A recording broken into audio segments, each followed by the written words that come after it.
प्रतिभाएं सामान्य तौर पर विधाता की प्रदत्त अनुदान मानी जाती हैं। हजारों में से कोई एक ही उच्च कोटि का साहित्यकार बन सकता है। हजारों में से कोई एक ही अप्रतिम वैज्ञानिक बन सकता है। इन प्रतिभाओं में से निहित शक्तियों का आकलन करें तो ये सत्य सिद्ध होता है। संस्कृत व्याकरण के उद्भट विद्वानों में एक वरदराज बचपन से ही प्रतिभाशाली नहीं थे। वरद का एक अर्थ होता बैड। सहपाठी उन्हें मंद बुद्धि कहकर उपहास उड़ाया करते थे। वरदराज उन्हें वरदराज कहते थे। उनका उपहास में त्रस्त एक दिन होकर घर से बाहर भाग निकले। मार्ग में एक मंदिर में विश्राम कर रुके।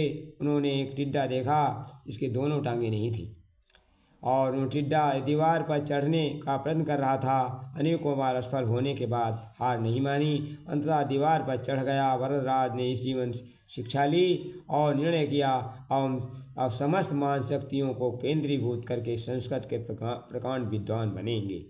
अंततः ऐसा ही एक दिन हुआ। संस्कृत के एक लब्ध प्रतिष्ठित विद्वान माने गए। यह चमत्कार मात्र कोई एक बात नहीं है। उन्होंने अपनी मान शक्ति को सही दिशा में लगाया और भरपूर लाभ उठाया। संसार में किसी भी विधा को जो महापुरुष हुए हैं उन सभी में प्रतिभा का मूल आधार यही रहा है। उनकी मान शक्ति सही दिशा में नियोजन विधा विशेषज्ञ मानी गई है। अतः हमें प्रत्येक व्यक्ति मान शक्ति का विकास के लिए प्रचुर संभावना विद्यमान है।